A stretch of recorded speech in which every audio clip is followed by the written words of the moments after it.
welcome to Recipes Tested. My name is Brianna Robinson, and today I'm going to be making a homemade version of a Hot Pocket. So my son is 4.5, almost 5, and he's going to be starting kindergarten here soon. And it kind of dawned on me, now that he's getting busier with his own sports and things, that he's going to need foods more readily available since we tend to cook a lot of things from scratch. So I'm going to go ahead and make these Hot Pockets for him. And I found this recipe from the website happymoneysaver.com. I found her through Pinterest, and I'll leave the link in the bottom below.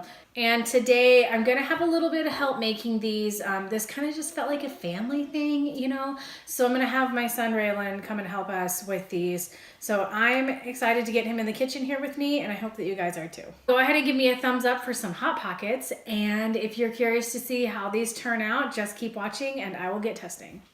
First, I ground up my sausage and just cooked that all the way through. Next, I made my pizza sauce with Italian seasoning, Mediterranean seasoning, salt, pepper, and oregano. Next, I got my pizza dough and rolled it out roughly to the size of the little guides I was using. Put my sauce down, some cheese down, and my toppings of choice. I did pepperoni here, a little bit more cheese to seal it. And then I made sure to get out any air bubbles. Cut off the extra bits,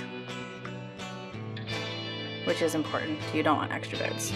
And then I just did that like a gazillion more times until I was out of dough. And then I baked them. So my Hot Pockets baked for about 14 minutes, and they've cooled off just enough to eat. So I'm gonna go ahead and give this a taste and let you guys know what I think. Oh man, those are so good. I am so glad that I made these. These are probably gonna be something that we keep in our fridge regularly just because they're simple and easy to do. The instructions did say to let them cool completely before you freeze them, and then wrap them in some clear wrap, and then put them in a gallon freezer bag before you pop them in the freezer. So I'm gonna go ahead and do that with the rest of these. All right guys, so it's been a couple of days and I went ahead and reheated our pizza pocket, Hot Pocket things. And I did it 2 different ways. These ones I baked in the oven at 425 for about 20 minutes. And these ones I wrapped in a damp, what are they called? Paper towel, and put them in the oven for 1.5 minutes. And obviously you can tell a big difference. These ones are crunchy and darker in color, and these ones are really soft. And yeah, so I'm gonna go ahead and try a little bit of each just to give you guys an opinion on how to reheat these. They both smell really great though.